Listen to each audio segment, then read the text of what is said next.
हमारे यहाँ mental illness का जो लफ्ज़ है ना, सही, इसको हम समझते हैं कि बंदा पागल है। सही, कहते हैं मेंटल इलनेस का मतलब है क्रेजी है, बिल्कुल। यानी वो अल्लाह माफ़ करे ना। ये भी मेरी इस जनरेशन से रिक्वेस्ट है कि हर बात पे डिप्रेस नहीं होते हैं। मतलब जैसे माँ बाप ने थोड़ा सा कुछ कह दिया, उस पे सुसाइडल थॉट्स आने लग बाप गए रे। या कोई डिसएग्री कर लिया पेरेंट्स ने, तो we need a strong generation इंशाल्लाह ताला। तो मैंने तो कई लोगों को देखा है कि जब उन्हें ये एक्सेप्टेंस पे लाया गया कि यार मान लो है और अल्लाह की तरफ से आजमाइश है और कोई बात नहीं, अगर अल्लाह ने मुझे इतनी नेमतें दी हुई हैं तो उसके बदले अगर ये एक आजमाइश आ गई तो है मैं कबूल कर लूँ यार। ओसीडी की, तो कबूल कर लूँ। फलानी जो है उसका शौहर तो ऐसा नहीं है, फलाने के इन लॉज तो बहुत अच्छे हैं, मेरे साथ ही ये क्यों हुआ?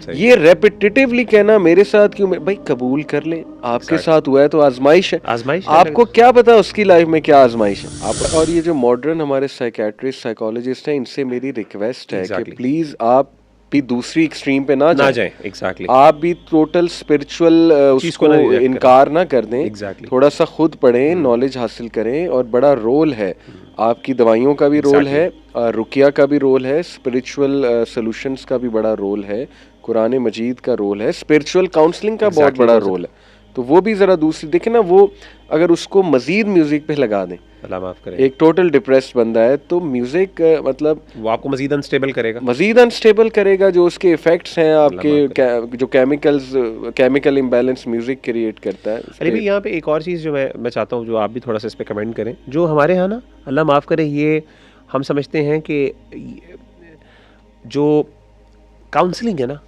हर बंदे को नहीं करनी चाहिए, मैं समझता हूँ। स्पेशली जो कुछ काउंसलिंग के केसेस अगेन समझता हूँ। और हमारे यहाँ कुछ लोग ना इनके पास, काउंसलर्स के पास जाते भी नहीं, प्रोफेशनल हेल्प लेते भी नहीं। सही। और मैं समझता हूँ कि मैं और हमने माशाल्लाह, ये हमारी कोशिश होती है, आप भी करते हैं, और इसमें मैं चाहता हूँ आप मज़ीद बात भी करें कि कई दफ़ा आपको प्रोफेशनल हेल्प चाहिए होती है, और हमें रिकमेंड स्कॉलर्स को और रिलीजियस तबके को चाहिए कि वो प्रोफेशनल्स की तरफ रिकमेंड करें। और वो ना, इसमें कोई अल्लाह माफ़ करे, देखें हमारे यहाँ मेंटल इलनेस का जो लफ्ज़ है ना, सही, इसको हम समझते हैं कि बंदा पागल है। सही। कहते हैं मेंटल इलनेस का मतलब है क्रेजी है, बिल्कुल, यानी वो अल्लाह माफ़ करे ना। हालांकि मेंटल इलनेस का मतलब ये नहीं होता। मेंटल इलनेस का मतलब सिर्फ इमोशनल इम्बैलेंस, या फिर जिसे कहते हैं साइकोलॉजिकल डिस्टर्बेंस या इम्बैलेंस होता है। और वो इम्बैलेंस बाज़ औक़ात, मैंने बताया ना, कभी पॉजिटिव चीज़ों के बारे में भी होता है। एक बंदा ऐसे ही बड़ी, जैसे तहारत के बारे में हसासियत आ गई, अब अल्लाह माफ़ करे, ये पागलपन तो नहीं है, उस बंदे को सिर्फ ये वो एहसास हो गया उसके बारे में, ठीक है ना। और बाज़ औक़ात कोई नेचुरल रीजंस भी होते हैं उसके।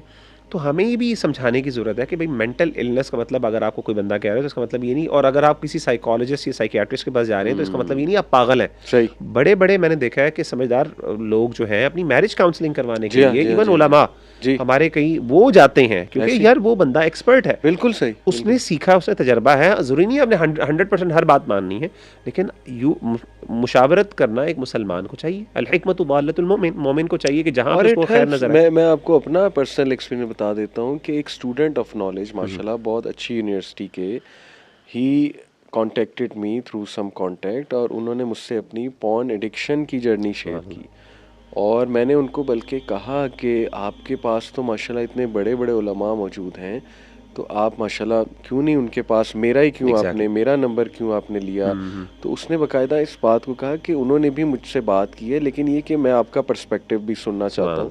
तो अल्हम्दुलिल्लाह मैंने फिर थोड़ा साइकोलॉजिकल एस्पेक्ट से उनको कुछ बातें समझाई, तो उनको बड़ी समझ आई। बिल्कुल। तो ये ज़रूरी है कि ठीक है आप जा रहे हो, सबके पास जाओ, लेकिन हेल्प लो जहाँ से आपको हेल्प मिलती है। साइकोलॉजी कोई हवाई बातें नहीं है ब्रो। एग्जैक्टली। इस पे एक्सपेरिमेंट्स हैं, इस पे मेहनत है, इस पे एक पूरी फील्ड खड़ी है। अल्लाह माफ़ करे, बिल्कुल कुछ लोग इसके बारे में वैसे एहसास हो जाते हैं, लेकिन ये है, अल्लाह माफ़ करे। मैं बताया, मेरे पास एक स्कॉलर आए बाकायदा, एक उन्होंने दरसे निज़ामी किया हुआ है, वो उस्ताद हैं, वो मेरे पास सवाद से आए स्पेशली कि जी मैं आपसे आके मैंने अपने डिस्कशन, और उनका मसला ये था कि उनको भी कुछ साइकोलॉजिकल इश्यूज थे। वो कहते हैं मैंने आपसे, और मैंने उनको रेकमेंड किया। अच्छा, वो हेजिटेट कर रहे थे, मतलब उन्होंने ये स्टेप ले लिया कि एक बंदा जो शायद उनकी नज़र में, चले आलिम तो नहीं होगा, लेकिन एटलीस्ट शायद इन मामलात को ज़्यादा समझने वाला है, वो उसके पास आ गए। अब मैं उनको मैंने कहा आपको मसला कोई नहीं है, कोई इशू नहीं है आपको। अच्छा, वो अब मैं उनको जो दीनी पर्सपेक्टिव से गाइड करूँ, वो तो आलिम है, उनको सारी चीज़ें आती हैं, वो मुझसे ज़्यादा कोट करेंगे, लेकिन वो दिमाग उसको कबूल ही नहीं कर रहा। तो मैंने कहा आप किसी ना माहिर नफ्सियात के पास जाएं, वो आपको ज़्यादा, तो वो उससे हेजिटेट कर रहे थे। अगेन वही वाला मसला है कि हमारे यहाँ एक टैबू बना है कि ये पागल ना मुझे डिक्लेयर करे। ये अल्लाह माफ़ करे, मैंने उनको थोड़ा समझाया तो बड़ा पॉजिटिव, उन्होंने कहा मैं ज़रूर करूँगा, बड़ा शुक्रिया भी अदा किया। अच्छा, आज की जनरेशन को एक बात समझाना ज़रूरी है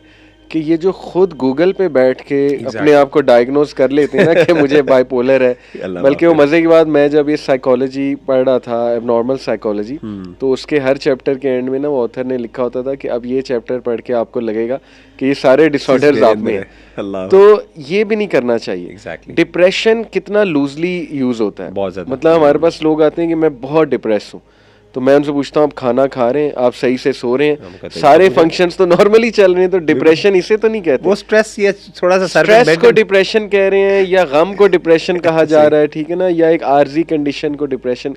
तो ये भी मेरी इस जनरेशन से रिक्वेस्ट है कि हर बात पे डिप्रेस नहीं होते हैं।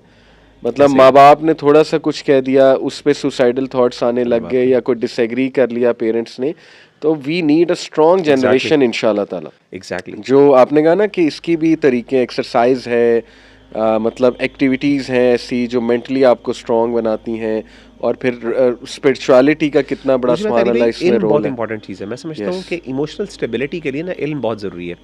मतलब मैं एक चीज़ बड़ी नोट कर रहा था कि जो वसवसे हैं, अच्छा अल्लाह के रसूल, ये जो मसला ओसीडी है, इस्लामिक ओसीडी जिसको हम कहते हैं, तहारत के मसाइल के हवाले से कुछ इंसान को हो गई, हसासियत हो गई, पेशाब के कतरों के हवाले से हो गई, इस तरह की चीज़ें आती हैं। तो मैं सोच रहा था, मैंने स्कॉलर्स को पढ़ा, मैंने इनका लिटरेचर पढ़ा कि हमारा दीन इन चीज़ों के साथ किस तरह डील करता है। दो चीज़ें मुझे नजर आई। सही।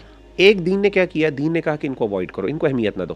अल्लाह के रसूल ने फरमाया कि अगर तुम्हें इस तरह का ख्याल आता है ना, तुम ऐसा करो, एक पानी का झाड़ वो लो और बस तुम जो है ना उसको यानी अपनी शलवार के ऊपर या अपनी पैंट के ऊपर जो उसको ना बस छिड़क दो, दैट्स इट। और इवन उसके बाद जो निकलता है, नन ऑफ योर बिजनेस। बिल्कुल, इसको अब तुम्हारे नहीं ख्याल। जैसे शैडो पे स्पॉटलाइट डालते जाएंगे वो बढ़ता जाएगा।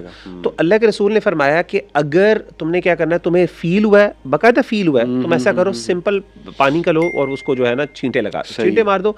इसके बाद जो होता है, नन ऑफ योर बिजनेस। अब शरीयत ने हुक्म दे दिया कि अब तुमने सोचना नहीं इसके बारे में। पहली चीज़ ये है कि अवॉइड करो इसको, ठीक है ना। दूसरी चीज़ मैंने ये देखी, सुभान अल्लाह, कि इस तरह के जो कंसिस्टेंट थॉट्स आते हैं, शरीयत ने इसके बारे में ये थोड़ा सा ना डांटा भी है। यानी आपको ये कहा है कि ये चीज़ अल्लाह का, मिसाल के तौर पे उलमा ने ये जो ओसीडी के शिकार होते हैं उनसे, ये उनको हमेशा ये कहते हैं 3 से ज़्यादा गुनाह है, यानी असल में वो गुनाह से बचने के लिए सब कुछ कर रहे हैं। तो उनको बताया कि अल्लाह की ताला का तुमसे तकाजा ये है कि 3 के अंदर हो जाए तो ठीक है, उसके ऊपर से तुम मुकल्लफ नहीं हो, जिम्मेदार नहीं हो, तो अब तुम्हारा काम ये है कि तुम इससे ऊपर करोगे तो गुनाह हो। तो थोड़ा डांट वाला, थोड़ा सा ना आपको उनको थोड़ा सा डिसिप्लिन भी करने की ज़रूरत है। और इंसान को, मैंने वही वाली बात बताई कि देखिए सुसाइड से रिलेटेड मसाइल में शरीयत ने सख्ती क्यों की है। यानी नेचुरली एक बंदा समझता है यार एक बंदा इतनी मुश्किल से गुजर रहा है, उसके साथ हमदर्दी, हमारा दीन कहता है यहाँ पे हमदर्दी ना करना, हमदर्दी वाला फेज पहले था। अब ये बंदा उस वर्ष पे, अब इसको सख्ती की जरूरत है, अब इसको हीरो ना बनाया, अब इसको हीरो ना बनाया जाए। और इसी तरीके से अली भाई, जिस तरह मैं देखता हूँ ना, ये जो मेंटल इलनेस के शिकार होते हैं, अगर आप किसी ये हॉस्पिटल्स में जाते हैं जहाँ पे इस तरह के लोगों को रखा जाता है, वहाँ पे कुछ जगहों पे उनको मेजॉरिटी ऑफ द टाइम सख्ती करनी पड़ती है। बिल्कुल बिल्कुल। यानी इंसान सख्ती, सीधी बात, डंडों का पीर है। सही बात। कई जगहों पे आपको करना पड़ता है। इट डजंट मीन कि हम उनसे हमदर्दी ना करें, ये असल में हमदर्दी होती है उनके साथ, लेकिन आपका एक्शन, वो जो एक स्ट्रिक्टनेस, क्योंकि आपको अपनी जात के लिए वो चाहिए। सही। आप अपने साथ से ओ मैं बेचारा, मैं आपकी ये फीलिंग्स होंगी ना, तो नेचुरली आप अपने जस्टिफाई करोगे कि मेरी सुसाइड को। लेकिन जब आप कहेंगे यार मैं क्यों कर रहा हूँ, मतलब why am I thinking that, मैं पागल हूँ, मैं बच्चा हूँ, मैं छोटा हूँ, आपको इस तरह का एटीट्यूड अपने बारे में एक वॉरियर का डेवलप करना है ताकि आप उस चीज़ से बाहर निकल सको। मैं आपको कुछ फॉल्टी थिंकिंग्स बताता हूँ। एक बिहेवियर होता है learned helplessness. Over time you learn that you are absolutely helpless और इसका कुछ भी नहीं किया जा सकता, और वो पाथवे इतना स्ट्रॉन्ग बन चुका होता है आपके ब्रेन का। देखिए it's very simple. Cognitive psychology क्या कहती है कि brain is like a hard disk. आपके एक पूरा डाटा आपने उस पे ना अपलोड किया हुआ है, वो डाटा ही चली जा रहा है, आपके एक्शंस वो हैं, आपकी सोचें वो हैं, आपका जब भी कोई ट्रिगर आता है तो उसके रिजल्ट में जो बिहेवियर है वो वही है जो वो पाथवे ने बनाया हुआ है। तो सिंपल एज दैट, उस पाथवे को आपने ओवरराइट करके एक न्यू पाथवे जो है ना वो बनाना। इसीलिए हमारा दीन पॉजिटिव थिंकिंग की कितनी वो करता है। अच्छा, एक चीज़ मुझे इंटरेस्टिंगली मैंने और देखी कि acceptance of the issue helps a lot. Many people they don't want to accept कि उन्हें ओसीडी है, या they don't want to accept the fact कि मुझे क्यों हो गया।